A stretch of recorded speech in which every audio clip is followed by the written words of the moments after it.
Bonjour à tous et bienvenue mes amis.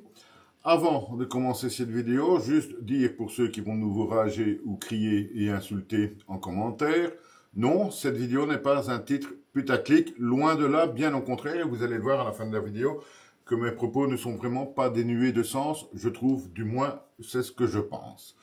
Affaire Bertrand Cantat, donc, on sait maintenant, suite à la diffusion de ce documentaire de Netflix, si je ne me trompe pas, oui, de Netflix, le procureur de Bordeaux a décidé de réouvrir l'enquête, ou plus ou moins l'ouvrir, parce qu'à l'époque, ils n'ont quand même pas fait grand-chose, il faut bien le reconnaître. Donc, réouvrir l'enquête sur la disparition de Christina Radi en 2010, que l'on a donc retrouvée, comme on le sait, pendue, inanimée et décédée, alors que dans la même maison se trouvait son compagnon, le fameux Bertrand Cantat en question, qui avait soi-disant pris des somnifères ce jour-là, etc., etc. Si l'on prend en compte que dans les derniers jours, elle a appelé plusieurs fois sa mère pour lui expliquer que ça allait mal se passer et qu'elle craignait même pour sa vie, et notamment la dernière fois 2 jours seulement avant qu'on la retrouve malheureusement décédée, il me semble logique qu'à l'époque déjà, vu le pédigré de Bertrand Cantat, on ne doit même pas revenir sur l'histoire Marie Trintignant, dont on sait comment ça s'est passé à Vilnius, puisque Bertrand Cantat lui avait quand même asséné à l'époque 19 coups, et ça c'est pas rien, 19 coups, il faut près de 1 minute 30 pour les donner à Marie Trintignant.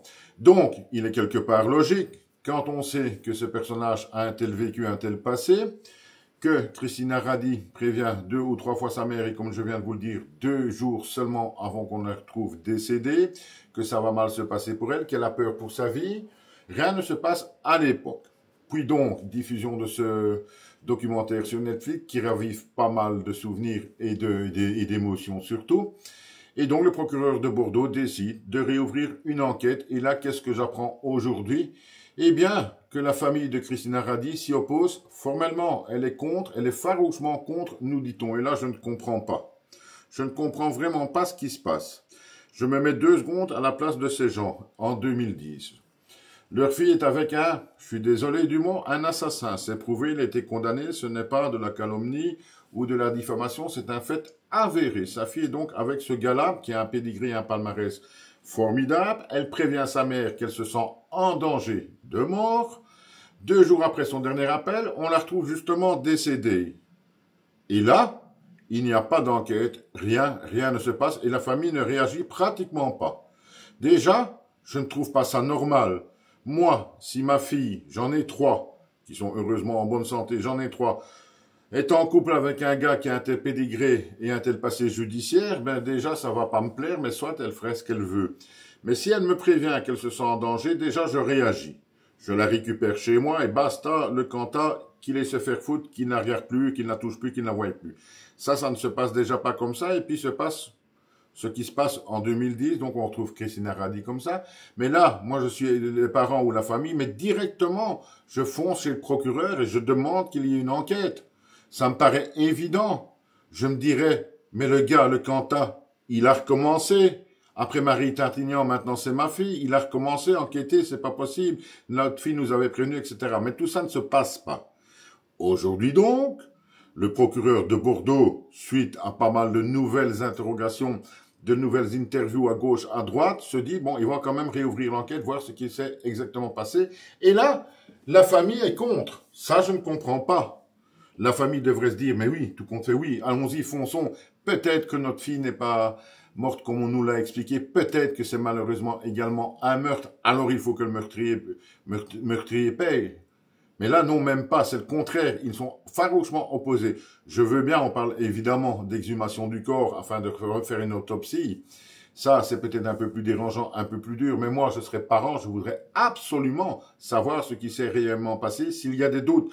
Et quand on voit le pédigré de Cantat, mais je suis désolé, forcément, il y a des doutes. Alors, je me dis, pour que ces gens soient à ce point opposés à la réouverture de cette enquête sur la disparition de leur fille, qui était en compagnie d'un meurtrier, il n'y a pas d'autre mot, je me dis, mais qu'est-ce qui motive cette famille à ne même pas se poser la question, ou ne même pas vouloir savoir si oui ou non. Et là, je me dis, j'en reviens à ce que j'ai vu sur ce documentaire Netflix et dans quelques interviews, bien, le Cantat, il réagit, il travaille quand même, ou du moins il agit quand même, comme un chef mafieux. Il a mis la pression sur son groupe. il a créé ou imposé une omerta. Aucun, à l'époque de Marie Trintignant, etc., n'a osé parler contre lui. Alors ne ferait-il pas le même d'une manière ou d'une autre sur cette famille? Ne mettrait-il pas une forme de pression? Ça ressemble à un système mafieux. Vous êtes, entre guillemets maintenant, quand même de plus en plus suspecté d'un autre meurtre, d'un deuxième meurtre, et là, la famille fait tout pour que l'enquête ne s'ouvre pas et qu'il n'y ait pas d'enquête. Ça, c'est quand même particulier. Pour moi, il y a derrière tout ça comme une forme de clan mafieux. Dirigé par Kanta, j'exagère un petit peu, mais c'est pour schématiser. Ce gars a déjà mis la pression sur pas mal de personnes qui n'ont jamais osé parler à l'époque. Beaucoup ont même parlé en sa faveur quand il est repassé en procès pour sa liberté. Je ne sais pas ce que vous en pensez, dites-le moi en commentaire, mais ce n'est pas possible qu'une famille ne doute pas de ce qui s'est passé quand on connaît le pédigree de Kanta, et ce n'est pas normal que cette même famille ne veuille pas, alors que la justice veut, ouvrir une enquête et voir si oui ou non Kanta est responsable de la disparition de leur fille. Ça, c'est incompréhensible pour moi.